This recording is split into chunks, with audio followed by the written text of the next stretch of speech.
¿Me preguntas ahorita? Va. La Torah menciona cuando Dios dijo los 10 mandamientos que había una voz muy fuerte, una voz impresionante, una voz que, según lo que dice el Talmud, se escuchaba hasta todos los rincones del mundo. Los primeros mandamientos los dijo Dios mismo para que todo el pueblo lo escuchara. Ya después de esto, al pueblo le dio miedo. Se sintieron incapaces de seguir escuchando la voz del Creador del mundo. Y entonces le pidieron a Moshe: tú escucha y nos transmites. No tenemos el nivel de poder soportar la voz del Creador del mundo. Es lo que el pueblo dijo. Dice el Midrash algo fantástico. ¿Cómo salía la voz de Dios? ¿Cómo se recibía la voz del Creador del mundo? Etzel kol Israel kol echad ve'echad lefi kojo.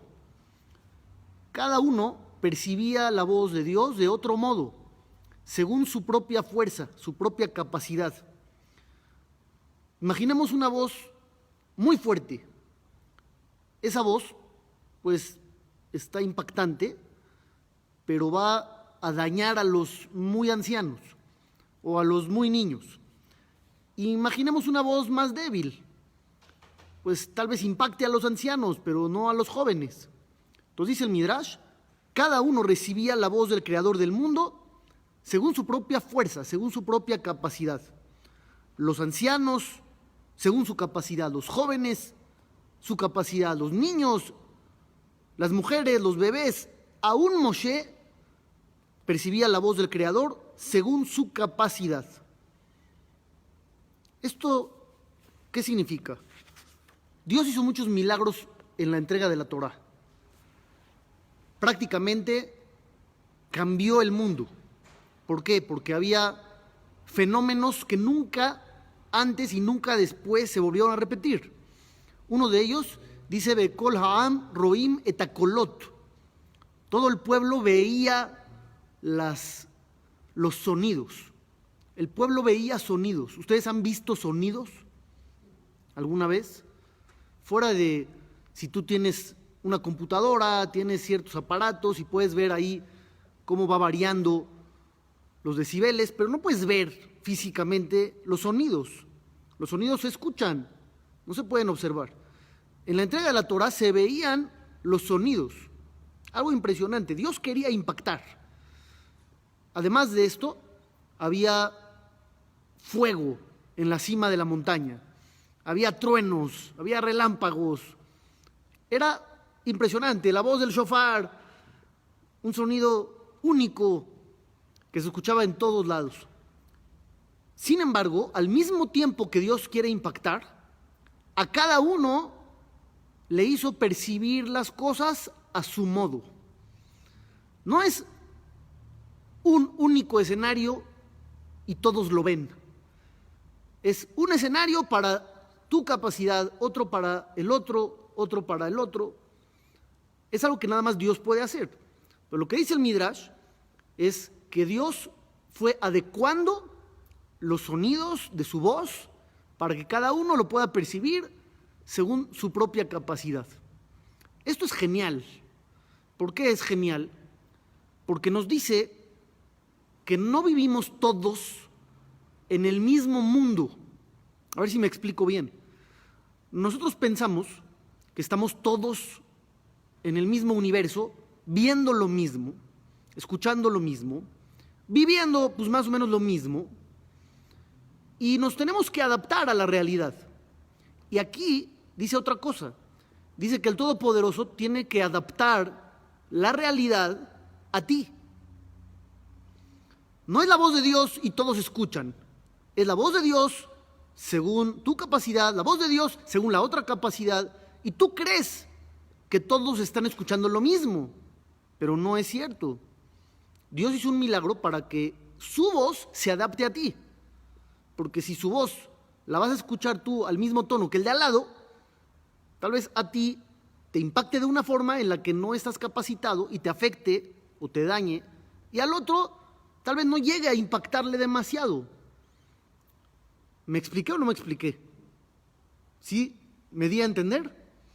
Lo que está haciendo el creador del mundo es darle a cada uno una realidad acorde a sus necesidades y su capacidad. Eso no es solamente en la entrega de la Torá, no es solamente en los 10 mandamientos. Nosotros vivimos, cada quien, situaciones mandadas a hacer. No estamos todos en el mundo y nos adaptamos a la realidad, sino que vivimos cada quien una realidad distinta. Es una de las maravillas del Creador. Puede poner a todos en el mismo mundo, pero al mismo tiempo a cada quien le da una situación diseñada especialmente para él. No sé si me estoy dando a entender o no me estoy dando a entender. ¿Sí me están entendiendo perfecto? Lo que hace Dios para ti está hecho a tu talla. Y lo que hace Dios con tu amigo está hecho a su talla. Parecería que no. Parecería que todos viven lo mismo y uno se adapta mejor que otros y a unos les va mejor que a otros. Y no es así. A cada quien le mandan exactamente lo que tiene que vivir. Ahorita, por ejemplo, todo el mundo vive una pandemia. Parecería que todo está fuera de control y que puede afectar a todo mundo por igual. Y no es así. Dios sigue al mando de todo.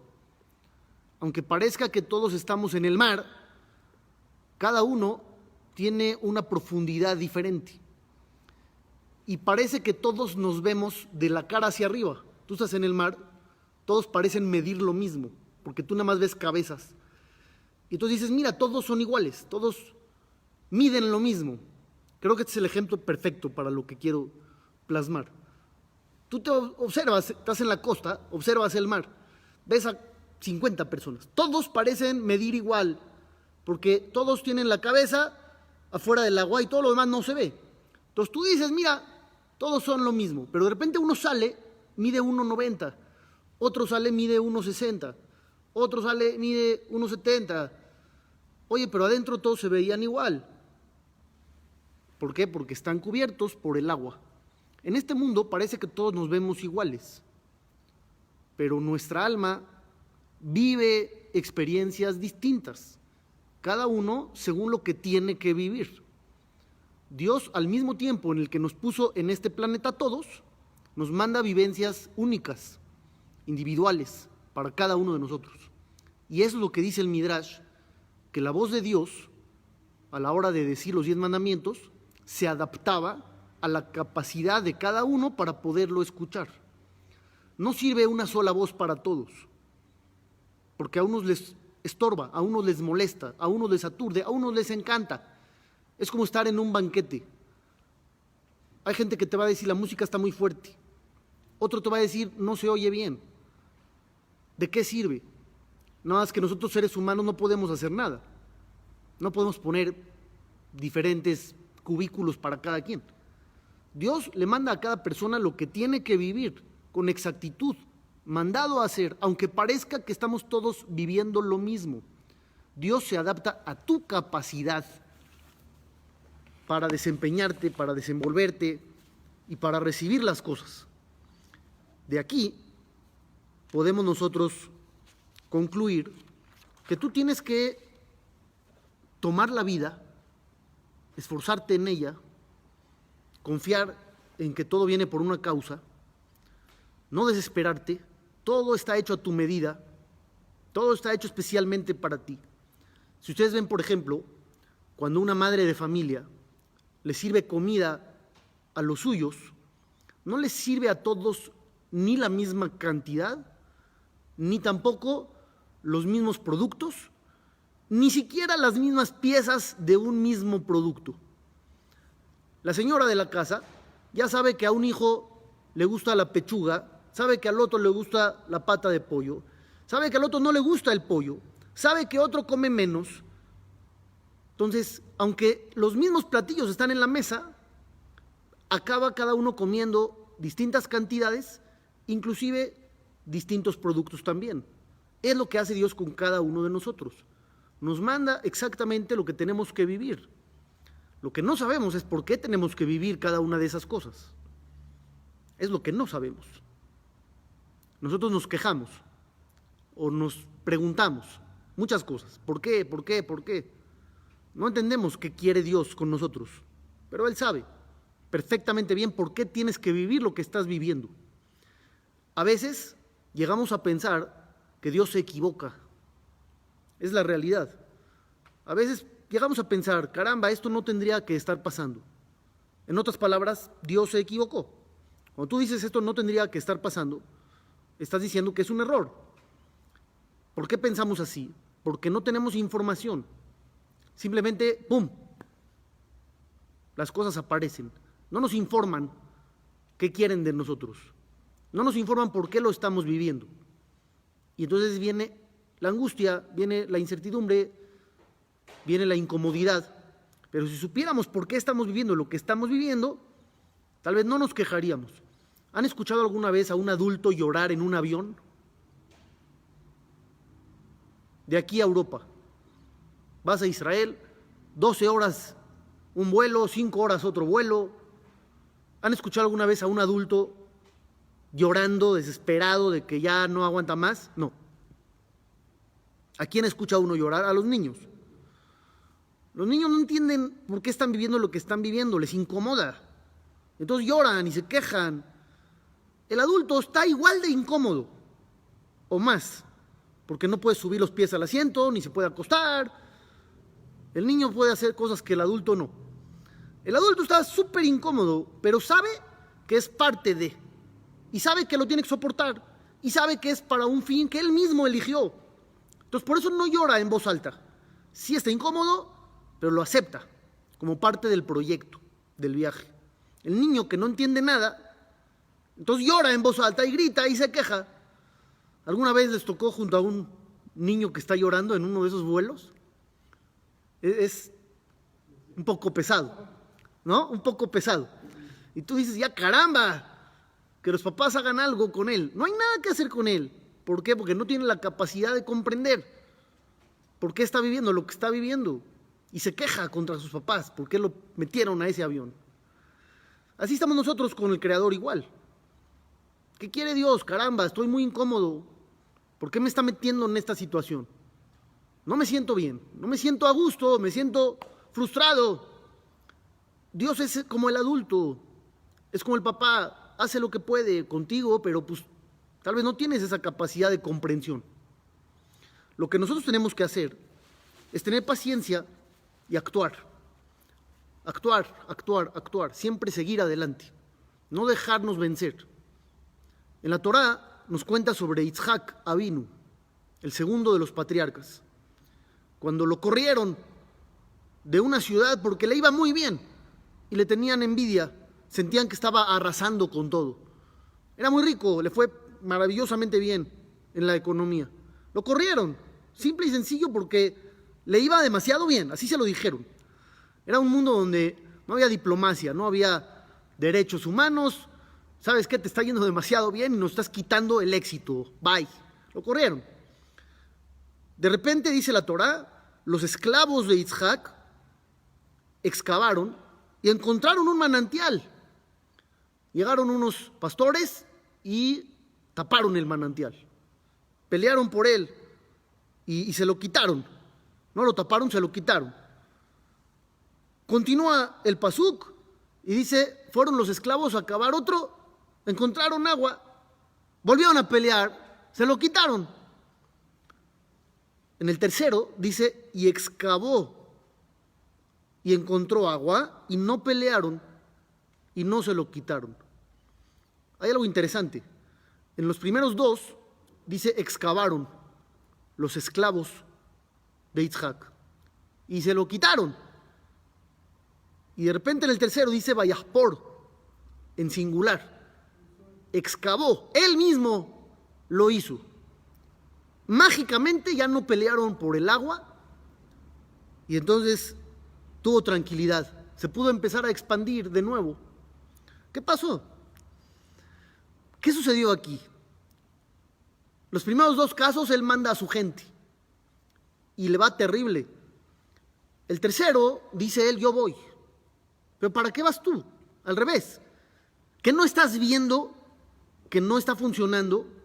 Si no funciona, ya ni lo hagas. Mandaste una vez, a tus esclavos les quitaron el agua. Mandaste otra vez, a tus esclavos les quitaron el agua. Ya no vayas tú. Está perdida la batalla. Pero no, en vez de decir, ya no hay nada que hacer, al revés. Vean qué extraordinario. Ahora yo mismo voy a ir a hacerlo. No nada más no me rindo, ya no voy a mandar gente, ahora yo mismo me voy a esforzar. A Yitzhak aparentemente lo está motivando la adversidad. Él ve que sus trabajadores no lo lograron, ve otra vez que sus trabajadores no lo lograron, y en vez de decir ya, mejor lo dejo por la paz, eso lo motiva a, en vez de mandar un tercer grupo, él mismo ir a hacer las cosas. Hay dos maneras de abordar la vida.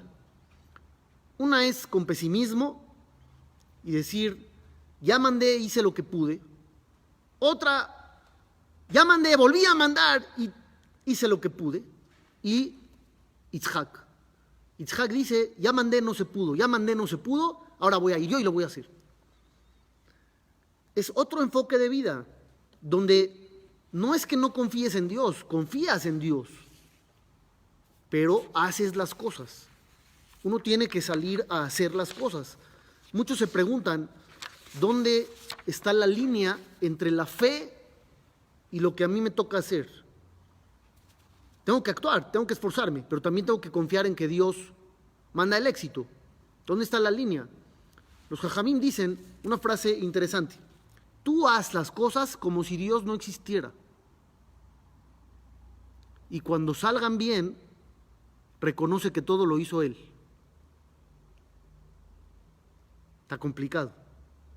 Tú haz las cosas como si Dios no existiera. ¿Qué quiere decir? Tú vas a hacer un negocio. No puedes decir que caigan los clientes. No, mete publicidad, pon anuncios, háblale a una gerencia de publicidad, de mercadotecnia. Haz todo lo que tú tengas que hacer físicamente hablando para tener éxito. No le dejes a Dios el trabajo, tú hazlo. Pero cuando te vaya bien, al final, tienes que decir, Dios me mandó. No tienes que decir, yo lo logré. Es un choque muy fuerte, interno. Por un lado, yo hago, por otro lado, el éxito es ajeno. Pero así tenemos que ir. Tenemos que esforzarnos en la vida. A veces es más cómodo no hacer el esfuerzo, porque entonces el fracaso me lo evito. Si no lo hago, no pierdo. Es más cómodo el fracaso, pero es más amargo y no es nuestro papel. Tenemos que salir a hacer las cosas. Dice el Talmud en el Tratado de Shabbat, Arba'a metu be'etio shel nahash. Hubo 4 personas que no tenían pecados sobre los cuales les podríamos atribuir la muerte. Normalmente podríamos decir, ¿sabes qué? Ella merecía irse de este mundo porque cometió varias fallas, ¿no? Hubo 4 individuos que no tenían por qué morir, no tenían fallas, eran especiales, eran geniales, extraordinarios. ¿Quiénes son? Curiosamente, no los que ustedes esperarían. ¿A quién esperarías que esté en esta lista? No me digan lo que saben, porque tal vez se lo saben. Díganme los que ustedes creen que deberían de estar aquí. Un Moshe Rabbenu, un Aharón a Cohen, su hermano, Abraham Avinu, ¿no? Son los clásicos, los famosos, esos deberían de estar acá. Son lo máximo que hay. No están ellos en la lista. ¿Quiénes están? Binyamin, el hijo de Jacob Avinu, el más pequeño de las tribus, el menor de todos los hermanos, el que casi no aparece en la historia, en la Torá, en nada.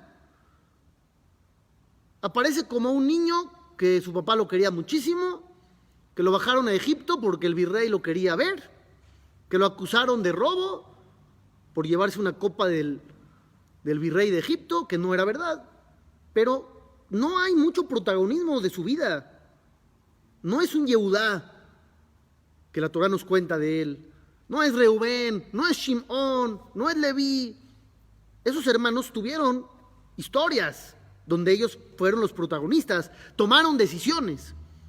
A Benjamín, ¿qué le conoces en los textos? No mucho. Otro, Amram, el padre de Moshe Rabbenu. ¿Qué cuenta la Torá de él? Nada. Que se casó, porque así dice la Torá, es lo que nos cuenta, y fue un hombre de la tribu de Leví, se casó con una mujer también que era miembro de la tribu de Leví, y tuvieron a su hijo Moshe. Y se acabó la historia. Tampoco sabemos mucho en la Torá sobre él. El tercero, ¿quién es? Ishai. ¿Quién es Ishai?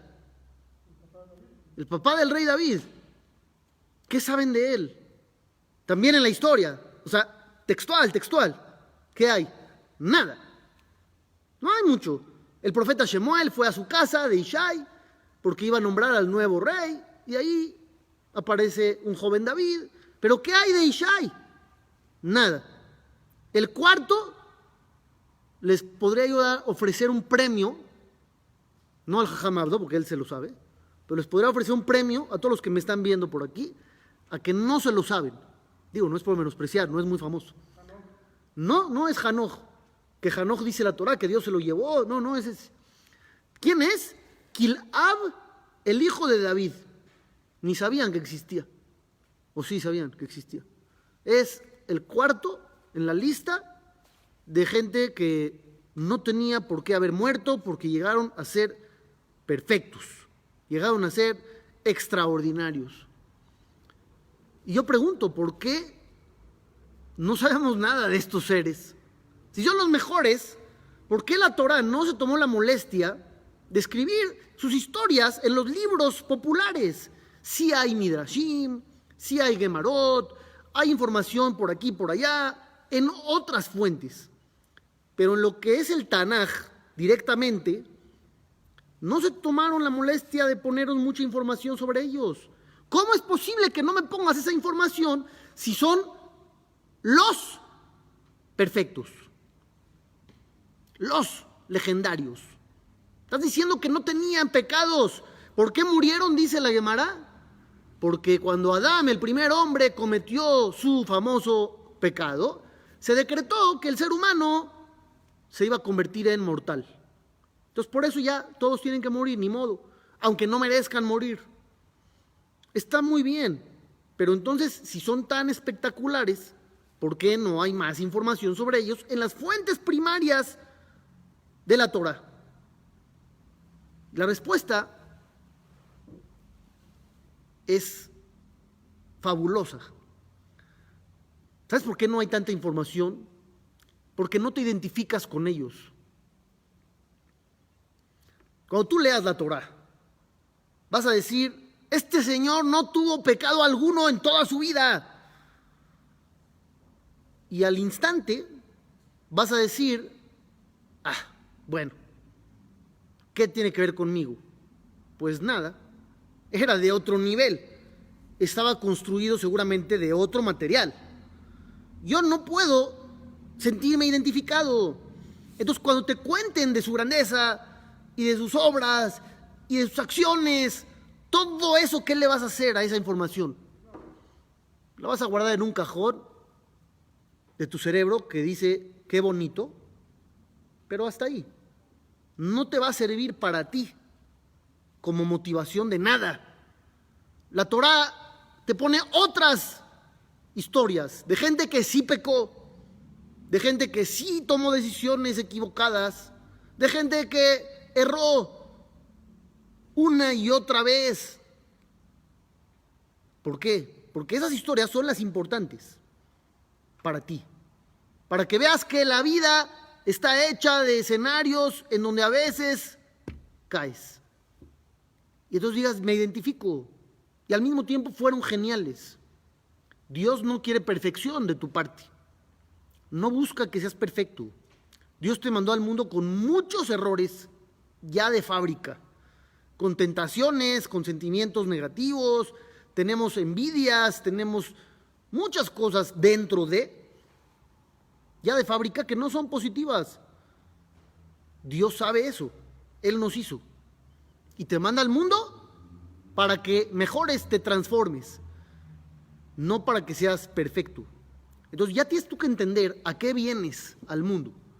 Vienes a luchar, vienes a ganar, pero no va a ser fácil. Tampoco estás abandonado. Dios tiene las medidas exactas para ti, para lo que tú te toca vivir. Hubo uno de los grandes Rabbanim, el Rab Kahneman, que una vez le habían dicho que había un accidente de avión sucedió en su época, se había caído el avión. Y el Rab Kahneman dijo, no, imposible. ¿Cómo imposible, jajam? Estamos diciendo, se supo en todo el mundo, se cayó un avión. Y él dijo, no, se equivocan. Los aviones no se caen. Está bien, jajam. En la mayoría de los casos no se caen. Pero a veces pasa y se cayó. ¿Qué vamos a discutir? Si se cayó o no se cayó. Se cayó. Usted diga que no se caen. Se cayó el avión. ¿Quiere ver las fotografías? Dijo, no me entendieron. Los aviones no se caen. Se caen las personas. O sea, nosotros pensamos, se cayó el avión, y como se cayó el avión, los que iban adentro murieron. Dijo el Rab Kahneman, es exactamente al revés. Las personas que iban en el avión tenían que morir. Y por eso se cayó el avión. Los aviones no se caen las personas. Ya estaba programado que este tenía que morir ese día, y este también, y ese también, y ese también, y ese también. Y Dios, con su infinita sabiduría, los reunió a todos en el mismo avión, y por eso el avión se cayó. No se murieron porque se cayó porque se tenían que morir. ¿Por qué? Porque todo está programado. Si decimos que el avión se cayó, entonces ya empieza uno a especular. ¿Qué decimos? Pobrecito este, no iba a viajar y al final decidió viajar en ese avión. Pobrecito el otro. ¿Por qué? Porque justo había cancelado su vuelo el día anterior y al final se arrepintió y se subió. ¡Qué suertudo aquel que no llegó al aeropuerto a tiempo! Entonces ya estamos dejando todo en manos del azar. El avión se cayó y los que subieron tuvieron mala suerte y los que no subieron tuvieron buena suerte. No funciona así. Todo está calculado, todo está programado. Y al final las cosas suceden de una manera tan natural que no nos damos cuenta de la intervención del Creador. Ayer estaba hablando con una persona que está de Abelut por el fallecimiento de un familiar y me estaba contando que escuchó una derashá famosa donde cuando Dios le repartía a cada uno de los ángeles su labor en el mundo, cada uno reaccionaba con alegría. Le decía al malaj, tú vas a curar a las personas, wow, tú te vas a encargar de que crezcan las plantas, tú te vas a encargar, y así a cada uno le dio su papel. Cuando llegó con el ángel de la muerte, le dijo, tú vas a matar a las personas, y dijo, ¿por qué? ¿Por qué, Dios? A todos los ángeles les diste cosas bonitas, y a mí me das esto, a todos los van a recordar para bien, y a mí la gente me va a mencionar con terrible, terrible recuerdo. Le dijo Dios, no te preocupes, nadie va a hablar de ti. Cuando alguien muera van a decir, fue esta enfermedad, fue el doctor, fue el coche que lo atropelló. Sí, exacto. Muchas muertes hay en el mundo. 913. Como la palabra que dice el versículo. Exactamente. Entonces nadie dice fue Hashem, ni el Malach. ¿Por qué se fue? Porque hubo algo que pasó. ¿Y si ese algo no hubiera pasado? No, pues hubiera vivido eternamente. Lo primero que preguntamos cuando alguien muere, ¿qué es? ¿Por qué se murió? Como si no hubiera un decreto que diga que todos nos vamos. Se nos hace como extraño. ¿Por qué? ¿Por qué se murió? Como si lo normal fuera ser eternos y a uno que otro le tocó la mala suerte de irse. Entonces preguntamos, ¿por qué? ¿Qué pasó? Entonces te dicen, mira, el pulmón, no, el riñón, no, el corazón. Hubo una falla. Algo falló. Y si no hubiera habido esa falla, hubieran vivido para siempre. Pero no es así. La naturaleza oculta la presencia divina. Dios, cuando dice la Torá que se iba a ocultar, porque así dice el versículo, y yo ocultaré mi rostro, dice el Creador, se va a ocultar. ¿En dónde se va a ocultar? ¿En dónde se va a esconder? ¿Debajo de qué? Algo te tiene que cubrir. ¿Qué es lo que oculta y cubre a Dios? Una palabra, naturaleza. Dios está oculto en la naturaleza. Todo es natural. Todo pasa. Hubo un temblor, Bar Minan, se cayó un edificio. ¿Qué pasó? Pues las placas tectónicas de vez en cuando tienen movimiento, se acumula la presión en el subsuelo, la corteza terrestre, bla, bla. Hubo una inundación. Bueno, es que un glaciar se cayó, provocó que se elevaran los niveles del agua y se fueron varios. Nadie habla de Dios. Nadie habla de qué quiere el Creador, qué pasó. No, nadie habla de eso. Inclusive hoy en día, que tenemos una pandemia en todo el planeta. Pues, ¿qué pasó? Pues, Bill Gates ya lo había advertido. No estábamos invirtiendo demasiado dinero en el sector salud. Estábamos invirtiendo en armamento. Ahí está el error. Ya ahorita que estamos captando, pues se solucionó el problema. Y no nos preguntamos más allá. Todo se vive por algo. Todo. Cuando la Torá dice que el pueblo de Israel hizo el camino de Egipto a la tierra prometida, hay versículos enteros para decirte cuáles fueron los trayectos, cuáles fueron las paradas. La Torá te aclara el tema.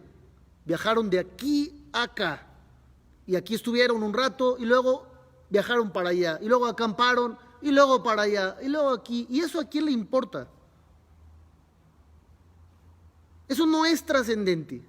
Eso es, ni modo, teníamos que parar y teníamos que ir. Pero no tiene por qué estar en los documentos espirituales del pueblo de Israel. No todo está en la Torá. Solamente lo que es necesario para todas las generaciones se escribió. Lo que no era necesario no se escribió. ¿De qué nos sirve saber en dónde pararon y en dónde no pararon y en dónde y aquí y allá? Para que sepas que no hubo paradas casuales. Todo estaba programado. De aquí a acá, por boca de Dios, viajaban, por boca de Dios, acampaban. Y así es toda la vida. Nuestra vida es un gran viaje, un gran trayecto. Por la boca de Dios viajamos, por la boca de Dios paramos. Aunque parezca que vamos solos, no vamos solos. De vez en cuando tenemos un despertar. Dios nos ilumina y vemos y sentimos su presencia. Pero la mayor parte del tiempo no sentimos a Dios. Esa es la realidad. Con una fuerza o una intensidad que uno pueda decir, yo me siento conectado, es muy difícil. No es muy común. De repente uno tiene una experiencia inusual y entonces dice, Dios me ayudó. Dios estuvo conmigo. Lo salvó de un accidente, lo salvó en su negocio, lo salvó de aquí, lo salvó de allá. Entonces dices, wow, Dios. Pero en el día a día, normalmente vamos solos. No es cierto. Nunca vamos solos. Por la boca de Dios despertamos, por la boca de Dios nos vamos a dormir y así continuamos. ¿Cuál es nuestro trabajo? Hacer todo el esfuerzo que tengamos que hacer para tener éxito y al final del camino adjudicarle la victoria a Dios. No es fácil, hay que trabajar, pero hay que entender que está todo calculado. No vives nada que no tendrías que vivir. Hay una frase en el Talmud donde dice, no te vas a machucar un dedo si no está ya destinado y anunciado desde las alturas. Ni siquiera eso. Tú dices, bueno, lo importante, lo grande, eso sí lo autorizan, eso sí pasa a revisión, ahí sí hay filtro, qué sí tienes que vivir y qué no. No, dice el Talmud. Inclusive, un golpe en el dedo, te machucaste tantito con el cajón. No te hubiera pasado si es que no está autorizado y anunciado. Ya anuncian arriba. Este hombre se va a machucar el dedo.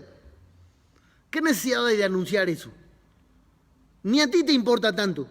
¿A poco allá sí? Te machucas el dedo, pasó. Nadie se ha machucado un dedo, ya pasó. Tanto para que lo anuncien allá arriba. Para que entiendas que todo está calculado. Ni a esto se les va. Con más razón las cosas más grandes e importantes. Hay que sentir la compañía de Dios y confiar en Él. Y ya después actuar y hacer todo lo que tengamos que hacer para que las cosas estén bien. Pero nunca creer que vas solo. Nunca. Inclusive Rashi, el comentarista de la Torá, dice un ejemplo. Cuando un padre está cargando a su hijo en sus hombros y el hijo de repente pregunta, ¿dónde está mi papá? Y empieza a preguntarle a los que van por ahí, ¿has visto a mi papá? Oye, ¿tú has visto a mi papá? Oye, ¿tú no te lo topaste por allá? ¿Cómo? Tu papá te está cargando en sus hombros y tú estás preguntando dónde está. Entonces, ¿qué hace el papá cuando escucha esas preguntas? A ver, hijo, te voy a bajar tantito para que te des cuenta dónde estoy. Cuando te tengo aquí arriba, no te das cuenta de mi presencia. Te voy a bajar tantito para que me veas. No es maldad. Simplemente es muy frustrante que yo te vaya cargando y pues no me pelas, no me reconoces. Cuando nos va muy bien en la vida, no nos acordamos de Dios. ¿Quién se acuerda de Dios cuando le va bien? Muy pocos. Dios nos va cargando, vas elevado. No te acuerdas del Creador. Cuando de repente empiezan los problemas, ya te bajó. Dios, ¿dónde estás? Cárgame de nuevo. ¿Por qué me abandonaste? Pero te tenía acá. 2 horas llevo cargándote. No preguntas más que dónde estoy. En vez de preguntarme, papá, ¿cómo estás? Hablar conmigo. ¿Dónde estoy? Ven para abajo. Al final, uno reconoce y Dios lo vuelve a subir. Pero no hay que bajar. Hay que acordarnos de Dios cuando estamos arriba. Bezrat Hashem, que tengamos mucha verajá, mucha tzlajá, refuah shelema para todos los que lo necesitan. Los que tenemos salud, que continuemos sanos. Bezrat Hashem, todo lo mejor para todos también por aquí. Un gusto.